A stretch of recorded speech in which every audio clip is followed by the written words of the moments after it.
I would always go to the crime scene. Because you can't replicate a crime scene in photographs. In the kitchen, there were obvious signs of trauma, but there had been, it'd been painted over as if somebody has been trying to cover up a crime scene. When they put in the UV lights, it then sort of lit up to say that something very, very violent has happened here.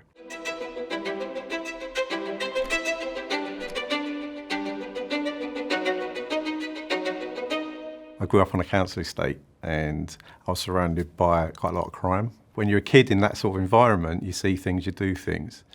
Joining the police was like one of the last things I would have thought I would have ended up doing. When I left school, I sort of, in one of those kind of I'm going to get out of this situation type moves, I decided to become an accountant.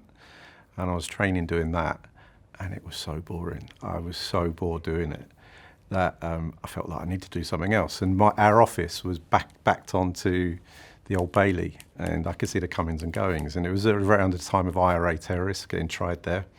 So there were blue lights and sirens and stopping the traffic.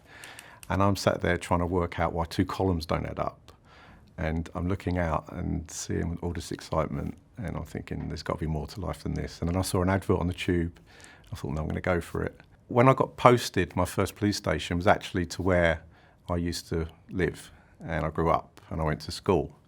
So you can imagine I came across a lot of the people that I knew, and I'm not going to say it wasn't difficult. I was 20 years old and I was arresting people that I went to school with, so you can imagine some of the names and the abuse that I got. But what it did was it gave me an advantage, I think, over the other police there, because some of them were coming from different countries, from Wales, from Scotland, little villages from God knows where. But I grew up in the area that I was policing, so I knew the criminals. And if I didn't know them personally, I knew the type of person they were. So I could be driving down the street and I could spot a wrong on a mile off, because just by the way they walk or just the way they act, I could just tell, because I'd spent my whole life around them. When I grew up on an estate, I knew what was going on. So I used to go and speak to the kids, just a casual, what's going on in the area. And you'd be surprised how many of them will just say, oh yeah, you know, Jack across the road, yeah, no, he's been stealing cars, or something like that, or so-and-so selling drugs. So just by talking to the kids, and I'm not trying to turn them into grasses or anything, but just trying to get a feel of what's going on in the area. And quite often you'd end up getting a bit of information that could then take you towards solving a crime. And I think when you do that, it sort of drags you down a route of being a detective, because that's just the natural progression. I want to catch a bad guy. Being a detective allows you to catch the worst bad guys. So even though when I first joined, that wasn't my ultimate goal to be a detective, I think naturally I was drawn towards it. You, in your early career, worked in counter-terrorism for the Met.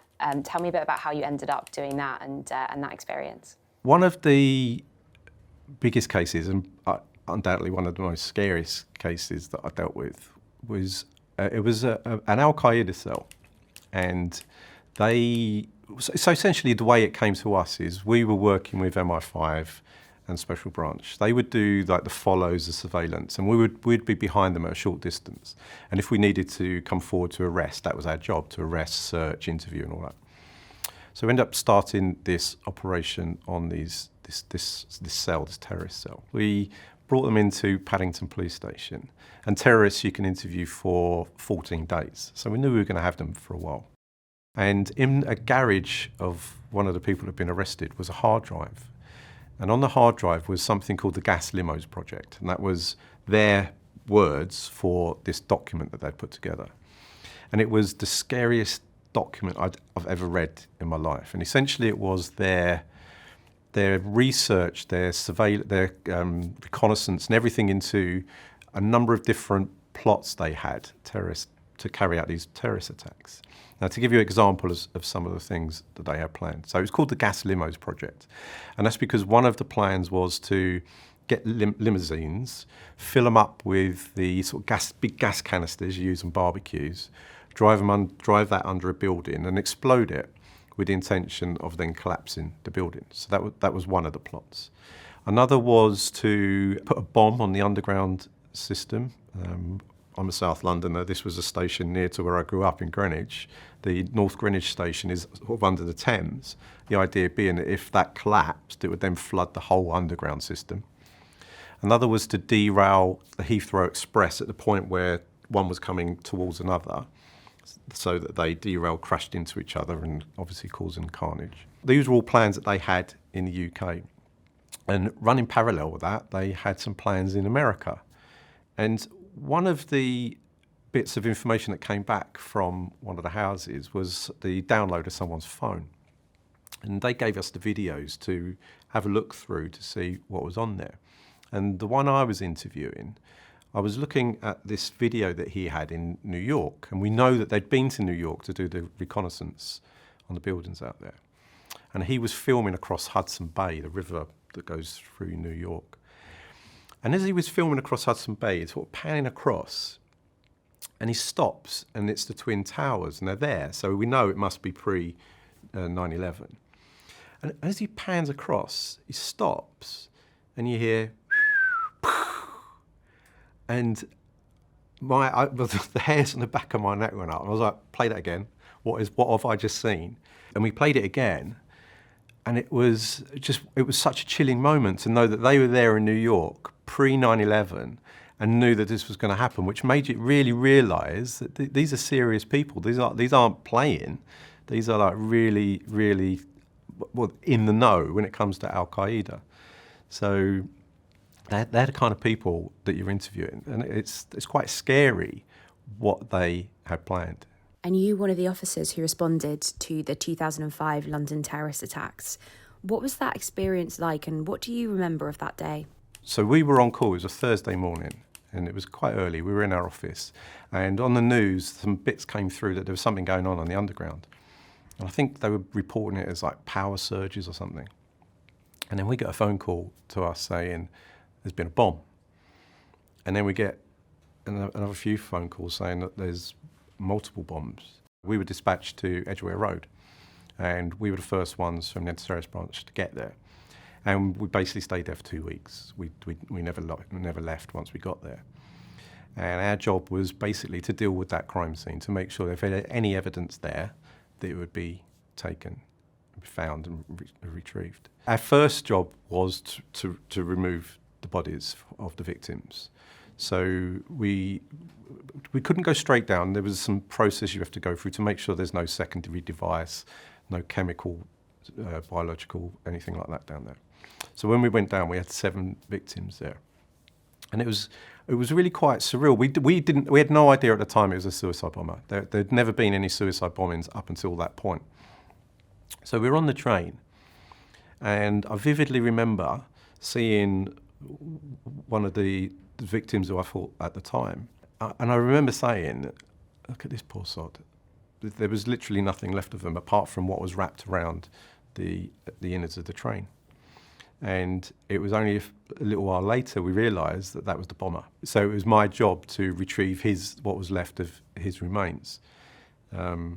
So it was a, I ain't gonna lie, it was a difficult time, because then what we had to do, we had to basically, you're on our hands and knees for 2 weeks, collecting everything that was on that train, everything that was on the track. It was a bomb on a packed underground train.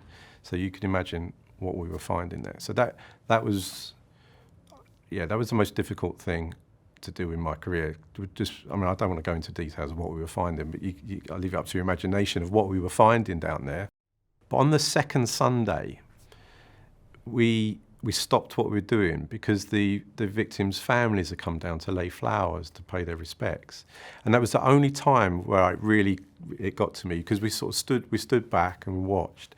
And you realise then they're not just nameless victims, their daughters, their brothers, their sons. You know what I mean? They're real people. And I found that really difficult, which really reflected later on when I started to deal with murders. What I found more difficult when I was investigating murders, it was dealing with the families and their emotion more than the crime scenes themselves. Why did you start to investigate murders? As a detective, I'd always been trying to catch the worst criminals you can catch. So I've done every kind of investigation you could think of, from robberies, burglaries, serious sexual offences. I've done terrorism. The one I hadn't done was murder. So for me, it was a natural progression that at some point in my career, I'm going to investigate murder. It's like I found my calling in life. It was a job that I think it was after the first conviction I got at court, when I'd been through the process, the court process, been there with the family and seen the trauma that murder causes them,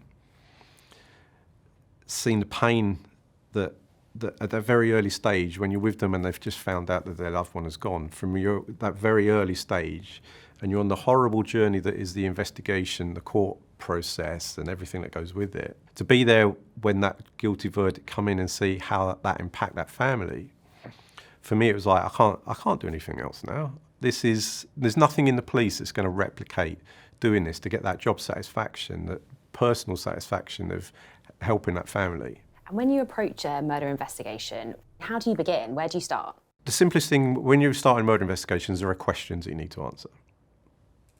Who is the victim? And that's the most important question to answer first, because most murders, there's a link between the killer and the victim. And there's a saying in murder investigation, to understand how a person died, you have to understand how they lived. So the first thing you need to do is understand who your victim is. And you build up a picture of them and their life. And there's a good chance that there will be someone or something within their life that will give you an indication as to why it is that they've been murdered. But then you have to answer questions, how did they die? Who did it? Where did it happen? When did it happen? So if you break it down really simply about you're trying to answer those questions and address those, if you can answer those questions, you'll solve the crime. What mistakes do murderers make? When it comes to murders, essentially there are two types. You've got those that are spontaneous events and those that are planned. They're very, very different in terms of solving them. Now, if there's a spontaneous event, the killer hasn't thought about things like the CCTV cameras have walked past. They've probably got a phone in their pocket, which gives away lots of information in terms of who they've been in contact with, the cell sites they've used, so you can see where they've been. Their clothing that they're wearing, they're going to be covered in the victim's blood potentially, the victim's DNA, etc. So those spontaneous events where no planning has gone into a murder, it then becomes very difficult for the killer to then get rid of all that evidence. So you can't affect CCTV. Your phone, what a lot of killers do, is they then try and get rid of their phone. I'll tell you what, I've got this phone in my pocket, I've just killed someone, I'll get rid of the phone. Well, there's a big red flag there, isn't there? You've had a phone for 6 months and suddenly you stop using it just after someone's been murdered. Well, that's a bit of a clue there, isn't it?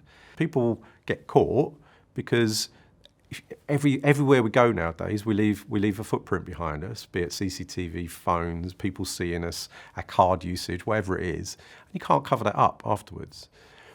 And then you've got the other type of murder, ones that are planned.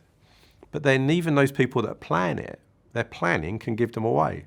So I've caught murderers before where they've actually decided that, I'll tell you what I'm going to do, I'm going to leave my phone at home. Well, you never leave your phone at home. Why is it suddenly at home now? So when we get information that you might be the killer and your phone's at home but we can show you over there, well, that shows some kind of premeditated intent. I had one crime where it was an execution, essentially. It was a motorbike, got pulled up next to a car. There were 2 people on the motorbike and the passenger on the back pointed a gun in the car and shot and killed the front seat passenger. And what they'd done, they put some blue tape over the registration number of the bike. And we'll get away with it now, they can't see a registration number. One of them was wearing a yellow helmet. So we went through all the CCTV that we could find from petrol stations, everything we could, from a motorbike with someone with a yellow helmet.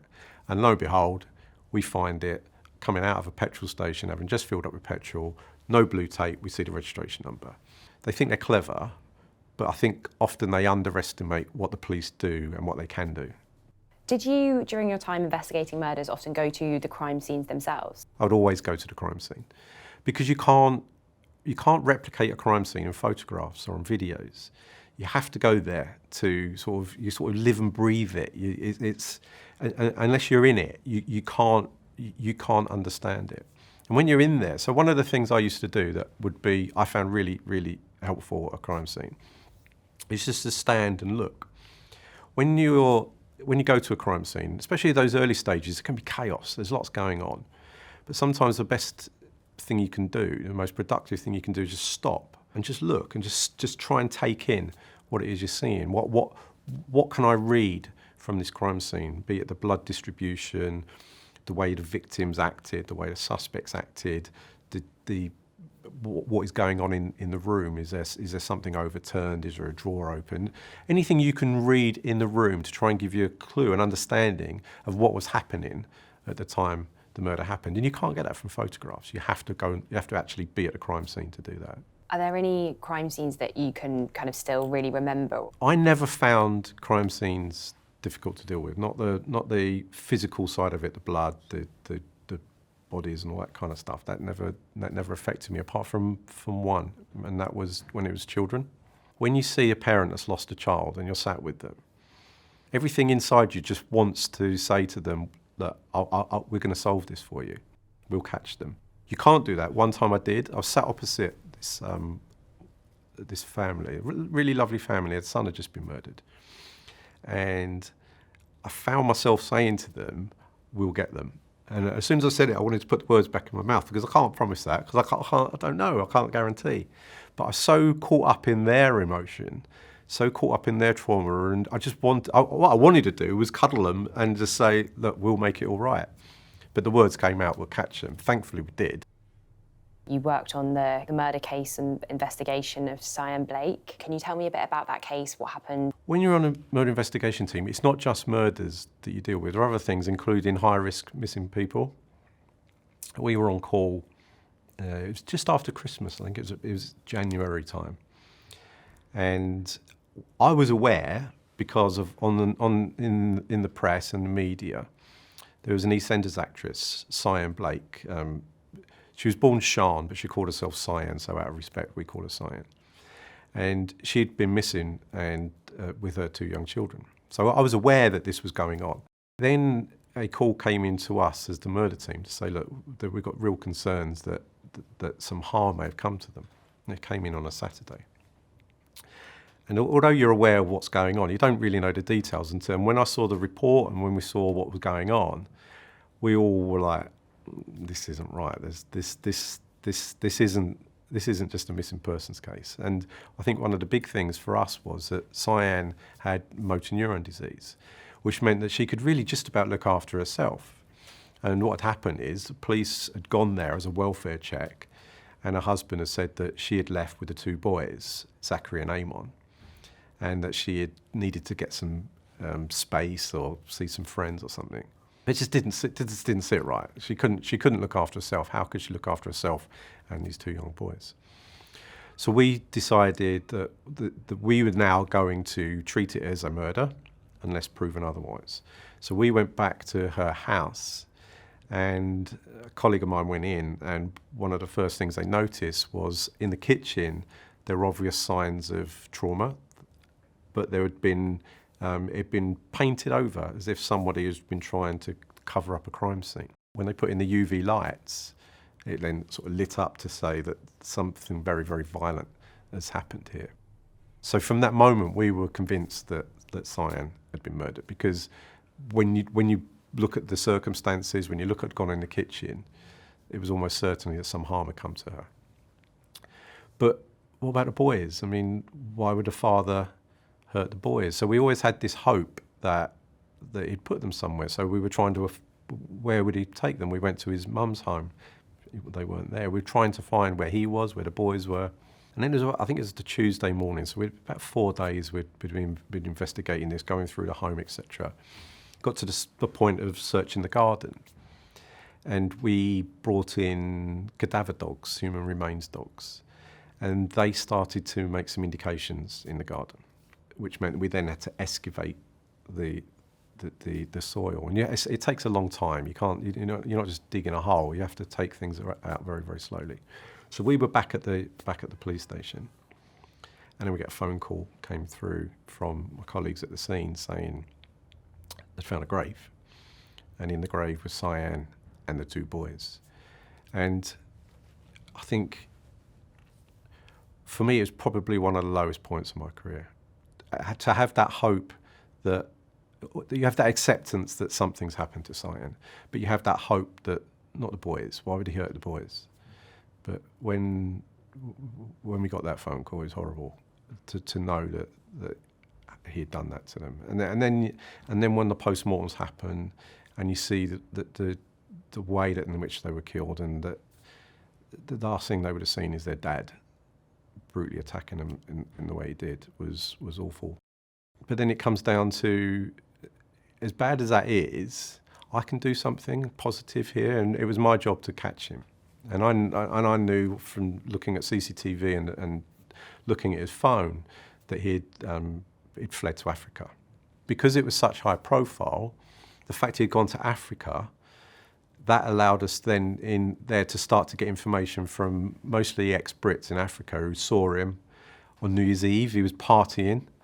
He was just dancing on New Year's Eve like nothing had ever happened, even though he just killed his wife and kids and buried them in the garden.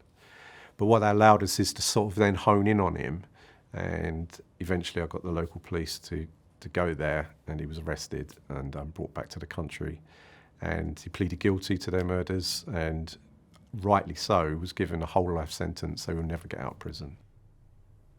How did you feel when he was given that sentence? It was the right sentence, it should have happened. But I don't think there was no real,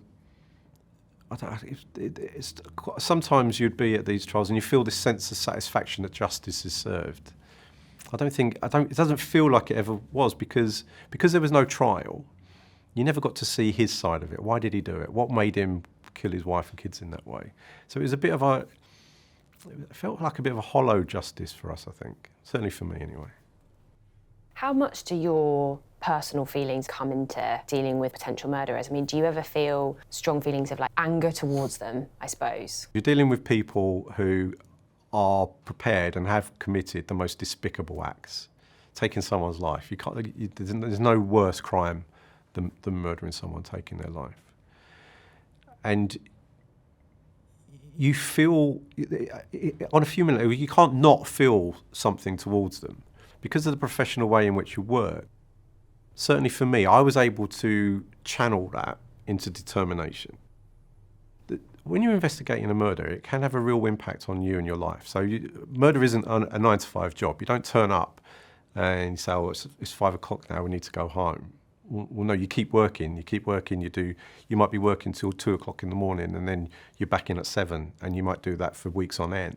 That feeling you have towards the killer themselves, the feeling you have for the family and the responsibility you feel for them, it's that drives you. It certainly drove me in that, okay, I'm not seeing my own family. The bags under my eyes are just getting bigger and bigger. I'm not sleeping, my health's probably suffering. But it's that drive that you get from, I think, from both sides, the feelings of wanting to help the family and that determination that you're going to catch the killer for that horrible act they've done. I think that drives you beyond doing stuff that you would normally be comfortable doing. And I think when I look back on my career, I was a murder detective. It was only 12 years of my 30 years career, but I was a murder detective. And it's what I'm most proud of, and it's what I know that I've had the most impact on. In this case, there was pots and pans on the top of the cooker, and you kind of think to yourself, they just haven't done their washing up. Yeah, there's nothing wrong with that. But then when you looked at the material in the frying pan, it was like, wow, that doesn't look like normal food, you know. And anyway, it turned out that, yeah, it was brain.